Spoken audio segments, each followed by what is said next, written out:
जय साईं राम। मैं Brijmohan Suri motivational speaker स्वागत करता हूं आपका अपने इस चैनल में। आज हम बात करेंगे कि अधिकतर लोग नहीं जानते कि हनुमान चालीसा पवित्रता के साथ सही ढंग से कैसे पढ़ा जाए। आज इस वीडियो में हम इस बारे में विस्तार से चर्चा करेंगे कि हनुमान चालीसा कैसे पढ़ें कि हमें लाभ हो। हनुमान चालीसा का पठन यदि सही ढंग से ना किया जाए तो फलादेश प्राप्त नहीं होता है। यदि शुद्ध अवस्था में ना पढ़ा जाए तो पुण्य प्राप्ति के स्थान पर पाप के भागी बन जाते हैं। इसलिए प्रत्येक अवस्था में शुद्ध अवस्था होना बहुत ही जरूरी है।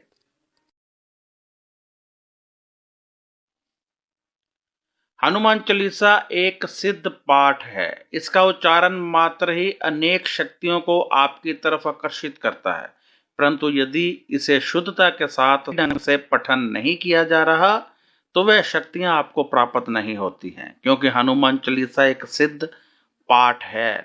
करोड़ों लोग अलग अलग जगह पर कर रहे हैं, जहां से पॉजिटिव वाइब्रेशन आकर वातावरण में इकट्ठी हो जाती है, और जब हम हनुमान चालीसा पढ़ते हैं तो वह वाइब्रेशन हमारे शरीर में प्रवेश करती है, परंतु गलत उच्चारण करने से सही वाइब्रेशन हमें नहीं प्राप्त होती है। आइए जानें कि हनुमान चालीसा का पाठ कैसे करना चाहिए।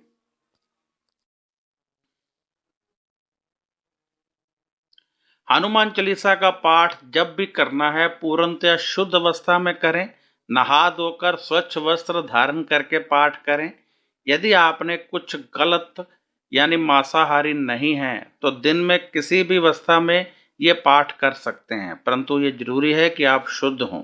मांस वगैरह यदि खाते हैं तो फिर अगले दिन सुबह नहाने के बाद ही करें। मांस खाने के बाद किसी भी सूरत में मत करें। कोशिश करें कि हनुमान चालीसा का पाठ पूजा रूम में मंदिर में करें और पुस्तक में ही करें, पढ़कर करें, ऐसे ही मत करें। योग्य पुस्तक के बिना आप कोई ना कोई शब्द गलत उच्चारण कर जाते हैं, जिससे फलादेश शून्य हो जाता है। बाद में नहाते हुए कभी भी हनुमान चालीसा का पाठ मत करें। और तालाब में पानी में खड़े होकर आप ये पाठ कर सकते हैं। बिस्तर पर बैठकर गंदे आसन पर खड़े होकर कभी भी हनुमान चालीसा का पाठ ना करें। पाँव में जूते हों तब भी हनुमान चालीसा पाठ नहीं करना चाहिए। हनुमान चालीसा के पुस्तक जेब में रखकर कभी भी बाथरूम मत जाएं, बहुत घोर पाप लगेगा। इसलिए हनुमान चालीसा की पुस्तक जेब में रखना बंद कर दीजिए, क्योंकि ये वाइब्रेशन छोड़ती है और जब हम गलत स्थान पर होते हैं तो वाइब्रेशन गलत मिलती है। हनुमान चालीसा का पाठ करने के पश्चात यदि आप हनुमान जी की आरती कर लें तो पाठ में की गई गलतियां माफ हो जाती।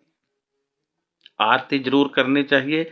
आरती करने से आपको ये सब गलतियां माफ होती हैं। हनुमान जी के इस चालीसा में बहुत सारी शक्तियां हैं। यदि आप सही ढंग से उच्चारण करें तो ये सारी शक्तियां आपको प्राप्त हो सकती हैं। औरतें भी हनुमान चालीसा का पाठ कर सकती हैं, परंतु मासिक धर्म में ये पाठ नहीं करना चाहिए। यदि आप मासिक धर्म से हैं तो ये पाठ मत कीजिए। जब नहा धो लेंगे, सर धो लेंगे, उसके बाद आप ये पाठ कर सकते हैं। रोगी होने की अवस्था में यदि स्त्री या मर्द के संपर्क में नहीं आए हैं, शुद्ध हैं, तो नहाए बगैर आप हनुमान चालीसा का पाठ कर सकते हैं। आप रोगी हैं, आप अपने जीवन साथी के संपर्क में नहीं आए हैं, तो आप यह पाठ कर सकते हैं, कोई प्रॉब्लम नहीं है। यदि आपने अभी तक इस चैनल को सब्सक्राइब नहीं किया है तो कर दीजिए, क्योंकि आने वाले समय में बहुत सारी जानकारियां आपका इंतजार कर रही हैं। बहुत सारी वीडियो हम अपलोड करने वाले हैं। करीब 2000 वीडियो तैयार की जा रही हैं। यदि आप कोई सवाल पूछना चाहते हैं, ज्योतिष से संबंधित अपनी जन्म पत्री दिखाना चाहते हैं, या आपकी कोई समस्या है, तो व्हाट्सएप पर लिख कर सेंड कर दीजिए। 3 या 4 दिन में जवाब मिल जाता है। फ़ोन मत कीजिए, व्हाट्सएप पर लिखिए, सेंड कर दीजिए और वेट कीजिए, 3-4 दिन में जवाब मिल जाएगा। अब मुझे इजाज़त दीजिए। जय साईं राम, नमस्कार, खुश रहिए और अपना ध्यान रखिए।